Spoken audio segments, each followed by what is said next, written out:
Hello friend, A to Z academy पे आपका फिर से बहुत बहुत स्वागत है।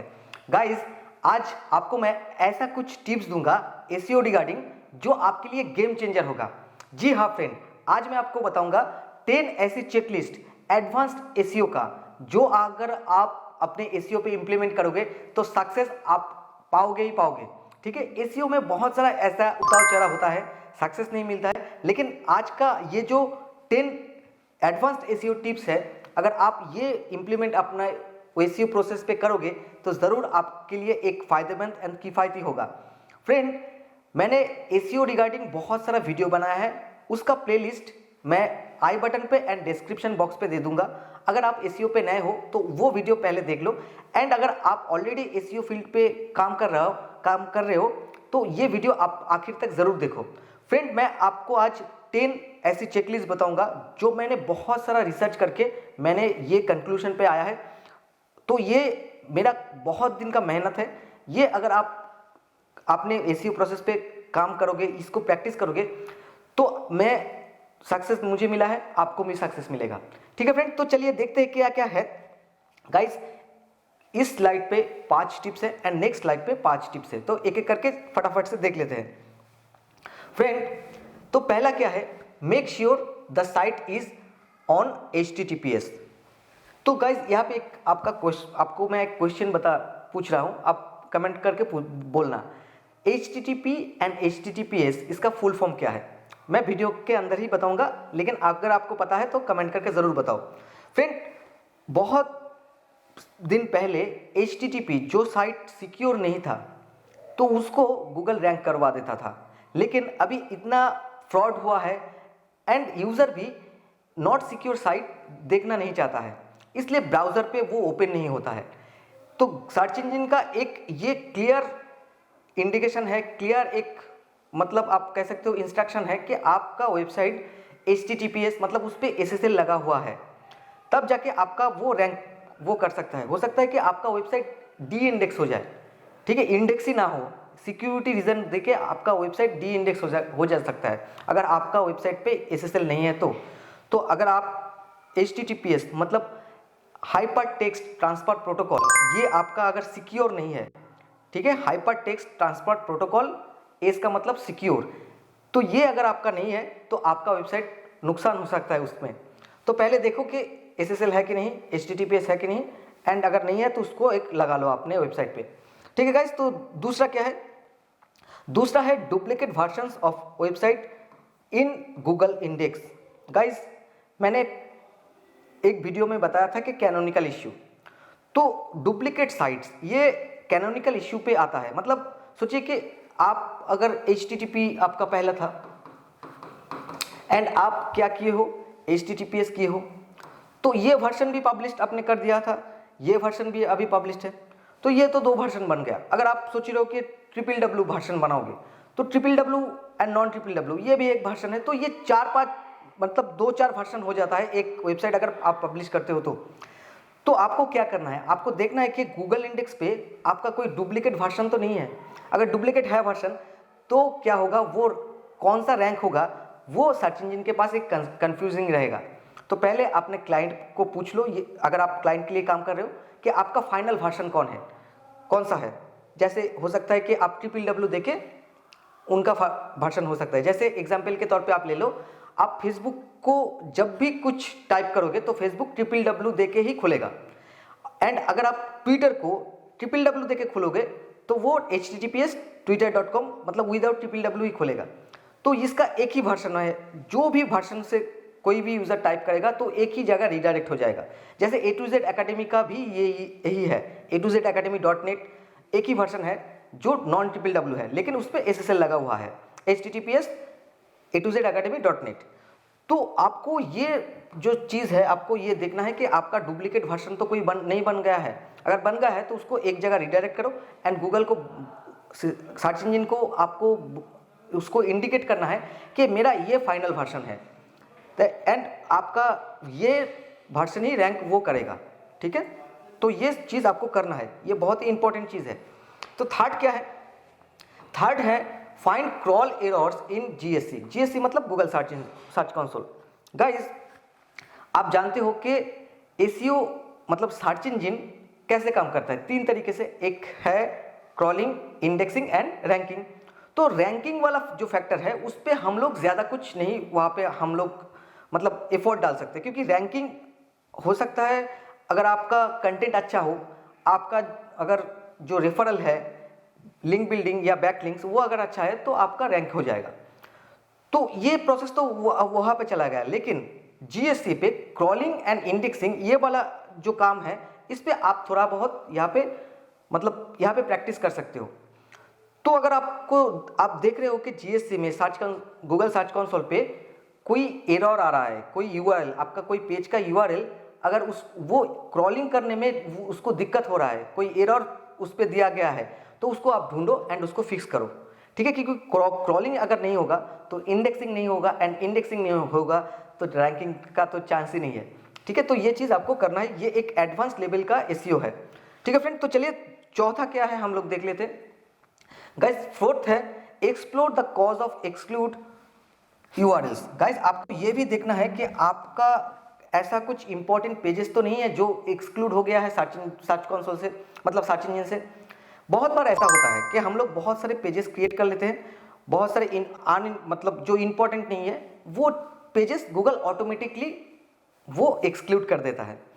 और कभी कभी हम लोग बहुत सारे पेजेस को नो इंडेक्स करके रखते हैं, वो भी एक्सक्लूड कर देता है।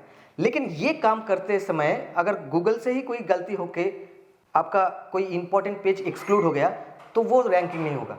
तो आपको देखना है कि आपका ऐसा कुछ इंपॉर्टेंट पेजेस वो तो एक्सक्लूड नहीं तो हो गया है, अगर है तो आपको वो आप उसको ढूंढो एंड उस पर कोई क्या इश्यू है उसको फिक्स करो एंड फिर से जाके इंडेक्स करो, ठीक है। नहीं तो आप काम करते रहोगे लेकिन आप देखोगे कि रैंकिंग तो भाई नहीं हो रहा है, ठीक है। तो आपको देखना है कि इंपॉर्टेंट पेजेस एक्सक्लूड मत होने देना है, ठीक है। तो आपको पहले ढूंढना है, एक्सप्लोर करना है एंड उसको फिक्स करना है सर्च कंसोल पे, या आप बिंग इस्तेमाल कर रहे हो तो बिंग में भी ये काम करना है। तो उस पे क्या, उसके फिफ्थ क्या है, उसके बाद fix broken internal link and outbound link. Guys आपको ढूंढना है आपके वेबसाइट के जो इंटरनल लिंक्स है, आपका वेब पेजेस में जो इंटरनल लिंक्स आपने किए हो, मैंने बताया है आपको, शायद आपने किया है इंटरनल लिंक्स। तो इंटरनल लिंक्स आपने किए हो लेकिन एक पेज पे आपने दिया है कि सोचिए कॉन्टैक्ट अस पेज, मैं एग्जांपल के तौर पे बता रहा हूँ। तो कॉन्टैक्ट अस पेज ने आप पहले बनाए थे कॉन्टैक्ट अस ऐसे यूआरएल, आप फिर से बनाए हो कॉन्टैक्ट सिर्फ यूआरएल में abcd.com/contact ऐसे बनाए हो, तो वो पेज तो एरर है, वो तो 404 है। तो अगर ऐसे इंटरनल लिंक पे कोई एरर है, कोई ब्रोकन लिंक है, आपको वो फिक्स करना है। एंड आपने कुछ रेफरल आपने वेबसाइट पे दिए हो, जैसे आप कोई ब्लॉग लिखे हो, वो ब्लॉग का कुछ रेफरल आपने लिंक के तौर पे दिए हो, विकिपीडिया हो सकता है, या कोई बड़े वेबसाइट का लिंक आपने दिए हो आउटबाउंड लिंक के तौर पे, तो ये ब्रोकन तो नहीं है, ये लिंक ब्रोकन मतलब वो पेज एग्जिस्ट तो कर रहा है, अगर नॉन एग्जिस्ट हो जाएगा तो आपको वो ब्रोकन लिंक हटा देना है, ठीक है। इससे क्या होगा, आपका जो वेबसाइट का ट्रस्टेबिलिटी है उस पर इफेक्ट होगा, सर्च इंजन पे भी एंड यूजर का भी। यूजर क्लिक करेगा कि जाके देखेगा भाई ये तो कुछ नहीं है। तो ये ट्रस्टेबिलिटी बहुत ही ज़रूरी है एसईओ में, सर्च इंजन के लिए भी एंड यूज़र के लिए भी। तो आप ढूंढो पहले internal broken link and outbound broken link and उसको फिक्स करो, ठीक है फ्रेंड। तो चलिए हम लोग फटाफट से देख लेते हैं हमारा। तो गाइस यहाँ पे देखिए 6th चेकलिस्ट क्या है फ्रेंड। 6th चेकलिस्ट है इम्प्रूव साइट स्पीड। फ्रेंड मैंने आपको काफ़ी बार कहा है कि आपका वेबसाइट अगर धीरे लोड हो रहा है तो वो आपके लिए एक दिक्कत वाली बात है, ठीक है। अभी सर्च इंजन जो वेबसाइट्स ज़्यादा टाइम लेगा लोड होने में, जैसे 2.5 सेकंड के ऊपर अगर कोई वेबसाइट लोड होने में टाइम लेगा, कोई वेब पेज, तो वो एक डायरेक्टली रैंकिंग फैक्टर है एंड सर्च इंजन उसको हो सकता है कि उसका रैंकिंग डाउन कर दे, ठीक है। तो आपको ध्यान पे रखना है कि आपका वेबसाइट का जो आपका साइट का जो रैंक ये है स्पीड है वो आपको कम करना है। तो कैसे कम करोगे गाइज, आप ज़्यादा से ज़्यादा टेक्स्ट अपने वेबसाइट पे लिखो एंड आप एनिमेशन फंक्शनैलिटी वगैरह ये कम कर दो। अगर ये कम कर सकते हो तो आपका वेबसाइट वो फास्ट लोडिंग होगा एंड इमेजेस जो आप इस्तेमाल करोगे वो कॉम्प्रेस करके हो सकता है तो जेपीजी या वेबपी फॉर्मेट पे आप उसको डालो, ठीक है, तो आपका वेबसाइट का स्पीड वो इम्प्रूव हो जाएगा। तो ये चेकलिस्ट आपको देखना है। बहुत सारे डेवलपर, बहुत सारे ऐसे होता है लोग, तो वो गलत सलत काम कर देता है, ज़्यादा एनिमेशन वगैरह डाल देता है कि हाँ ये लेफ्ट साइड से आ रहा है, राइट साइड से आ रहा है, नीचे से आ रहा है। तो ऐसा मत करो, जितना ज़्यादा CSS होगा उतना ही ज़्यादा लोडिंग होने में, वो वेब पेज मोबाइल पे लोडिंग होने में टाइम लगेगा। तो आपको 2.5 सेकंड के अंदर ही लोड कराना है। ये है LCP, मतलब largest content full page load होने में 2.5 सेकंड के अंदर ही आपको कराना है। तो कैसे चेक करोगे आप? पेज स्पीड इनसाइट्स, गूगल का एक टूल है, फ्री टूल है, यहाँ पे जाके आप ये चेक करो एंड इसको इंप्रूव करो, आपका पेज लोडिंग स्पीड जो है उसको इंप्रूव करो, ठीक है गाइस। तो 7th क्या है? 7th है make sure your website is mobile friendly. मैंने काफ़ी बार आप लोगों को बताया है कि मोबाइल फ्रेंडली वेबसाइट होना चाहिए। तो आप पूछोगे कि सर हमारा वेबसाइट तो मोबाइल फ्रेंडली है, रेस्पॉन्सिव है। Guys, responsive and mobile friendly में थोड़ा बहुत अंतर है। कैसे अंतर है? वेबसाइट आप सोच रहे हो कि जो अभी आप टेम्पलेट, वर्डप्रेस पे टेम्पलेट इस्तेमाल कर रहे हो या ब्लॉग स्पॉट या कोई अदर अगर CMS इस्तेमाल कर रहे हो, तो उस पर टेम्पलेट जो आता है ज़्यादातर टाइम वो रिस्पॉन्सिव होता है। लेकिन वो मोबाइल पे एक्चुअल जब व्यू करेगा कोई यूज़र, तो वो अच्छा लगेगा है कि नहीं, ये आपको टेस्ट करना है, ठीक है। आप एक एक पेज को जाके अपने खुद के मोबाइल पे जाके टेस्ट करो कि उसका व्यू, उसका इंटरफेस, UI UX वो अच्छा है कि नहीं मोबाइल पे। अगर आप लिख रहे हो डेस्कटॉप पे, कुछ टेक्स्ट लिख दे हो, तो वो बड़े बड़े डेस्कटॉप पे आप काम कर रहे हो, लेकिन छोटा अगर मोबाइल पे आ जाएगा तो वो कैसे वो टेक्स्ट नीचे चला जाएगा। तो ज़्यादा नीचे चला जाएगा तो वो आप स्क्रॉल करके यूज़र नहीं देखेगा। तो ये एज ए यूज़र आपको ये टेस्ट करना है, ठीक है। टेक्स्ट बाहर ना जाए, ठीक है, जो मोबाइल का स्क्रीन है उससे बाहर टेक्स्ट मत जाने देना। जब आप मोबाइल पे चेक करोगे, अगर ये ऐसा कुछ एरर है तो आप डेवलपर को पूछो एंड बोलो, वो उसको फिक्स कर देगा, ठीक है। एंड ज़्यादा एनिमेशन वगैरह मैंने तो पहले ही बताया है, CSS जावास्क्रिप्ट वगैरह कम डालो, ठीक है, तब जाके आपका वेबसाइट मोबाइल फ्रेंडली बनेगा एंड आपका जो स्पीड है वो भी इंक्रीज होगा, ठीक है। ये आपको करना है। तो 8th हमारा जो चेकलिस्ट है वो क्या है गाइज? यहाँ पे देखिए, check your SEO friendly URL structure. Friend, जब भी आप URL बनाओगे, आपका पेजेस का जब बन जाएगा, मतलब टाइटल दोगे तो वो उसी से ही URL बन जाता है ज़्यादातर टाइम। तो वो देखोगे कि उसका स्ट्रक्चर अच्छा है। तो जो नए हो SEO फील्ड पे, तो आप लोग क्या करोगे, परमालिंक पहले से ही सेट कर लोगे अगर वर्डप्रेस इस्तेमाल कर रहे हो। एंड अगर वर्डप्रेस नहीं इस्तेमाल कर रहे हो तो डेवलपर के बताओ कि आपका जो URL स्ट्रक्चर है वो मोबाइल, मतलब वो SEO फ्रेंडली बने। जैसे आपका जो URL है उस पर कुछ गैप आने मत देना, ठीक है। ऐसा अगर गैप होगा तो सर्च इंजन पे, मतलब ब्राउजर पे, वो परसेंटेज साइन ले लेगा। तो ऐसा मत करना, ठीक है।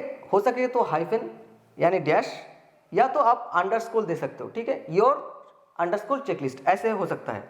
तो ये अगर होता है तो वो मोबाइल फ्रेंड, मतलब SEO फ्रेंडली है। लेकिन अगर ये चीज़ आ जाता है एंड उस पर अगर कोई ज़्यादा नंबर आ जाता है, 1 2 3 4 ऐसे करके नंबर आ जाता है, तो वो SEO फ्रेंडली URL नहीं होता है। तो पहले आप परमालिंक को ये देख लो एंड उसके बाद आप वहाँ पे काम स्टार्ट करो। क्योंकि एक बार अगर आप URL स्ट्रक्चर आपका बन गया तो बार बार अगर आप चेंज करोगे तो वो ज़्यादा से ज़्यादा 404 एरर हो जाएगा, ठीक है। तो ये काम पहले आप जब भी SEO काम शुरू करोगे तो ये देख लो, ठीक है। एंड अगर हो सकता है कि आपके पास कोई एग्जिस्टिंग प्रोजेक्ट आ जाए तो ये आप चेक कर लो पहले ही, ठीक है फ्रेंड। तो ये चेकलिस्ट आपको करना है। तो गाइस 9th क्या है हमारा? तो 9th है check the page depth of site 3 click deep. Guys, ये एक बहुत ही इंटरेस्टिंग चीज़ है। ये ज़्यादातर जो ई-कॉमर्स वेबसाइट हैं उन पे काम आता है, क्योंकि बहुत सारे वेब पेजेस होता है, मतलब ई-कॉमर्स साइट पे एक फाइनल प्रोडक्ट, सोचिए कि एक टी-शर्ट, तो उस पे पहुंचने के लिए यूजर को कितना क्लिक करना होता है, कितना डीप है वो पेज होम पेज से, तो वो आपको चेक करना है।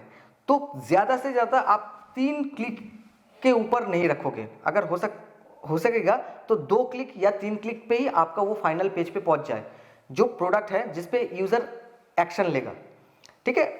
सर्विस पेज पे भी हो सकता है, लेकिन ज़्यादातर ई-कॉमर्स साइट पे ही होता है। तो आपको ये फिक्स करना है, ये देखना है एंड इसको फिक्स करना है। ज़्यादा डीप हो जाएगा आपका पेज, मतलब होम पेज पहले, उसके बाद कैटेगरी, उसके बाद सब कैटेगरी, उसके बाद अलग से एक कैटेगरी एंड उसके बाद फाइनल पेज। तो ऐसे अगर आप करोगे, आपका वेबसाइट का जो डेप्थ है होम पेज से वो फाइनल मतलब जो एक्शनेबल पेज है, तो वो पेज पे पहुंचने के लिए यूज़र को ज़्यादा से ज़्यादा अगर क्लिक करना पड़ता है तो वो यूज़र चला जाएगा। एंड ये यूज़र अगर एक बार ज़्यादा चला जाता है आपके वेबसाइट से तो सर्च इंजन को सिग्नल जाएगा कि ये वेबसाइट का कंटेंट अच्छा नहीं है, आपका रैंकिंग डाउन हो जाएगा। ठीक है, ये चेकलिस्ट को आपको देखना है। ठीक है, ये इंटरेस्टिंग चीज़ें हैं, शायद आपको पता नहीं था, अभी पता लगेगा। ठीक है, तो इसलिए मैं कहता हूँ कि हमारे चैनल को सब्सक्राइब कर लो, बहुत सारी चीज़ों के ऊपर आपको ज्ञान मिलेगा।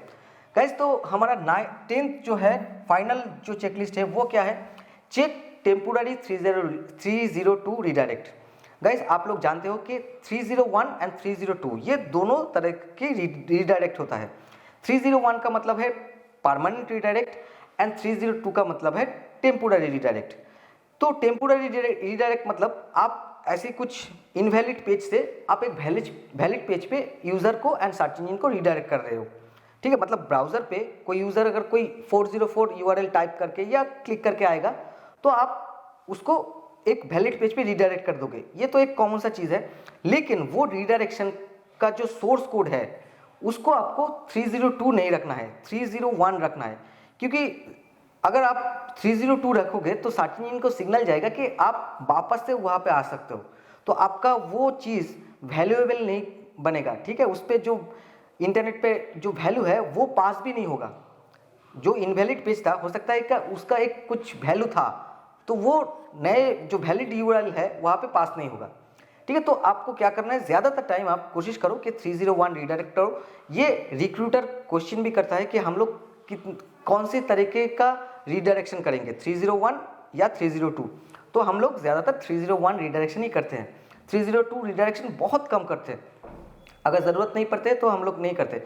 तो अगर आपके पास कोई एग्जिस्टिंग वेबसाइट आ जाता है उस पर ज़्यादा 302 रिडायरेक्शन है, आप उसको ढूंढो, फिक्स करो एंड उसको 301 रिडायरेक्शन उसको बनाओ। ठीक है फ्रेंड, तो ये था हमारा आज का 10th एडवांस एसईओ चेकलिस्ट। इस वीडियो से शायद आपको बहुत कुछ पता लगा है एंड अगर कोई चीज़ आपको डाउट है तो आप कमेंट करके ज़रूर पूछो। ये वीडियो आपके लिए अगर हेल्पफुल है तो एक लाइक ज़रूर कर दीजिए एंड दोस्तों के साथ शेयर करना मत भूलिए।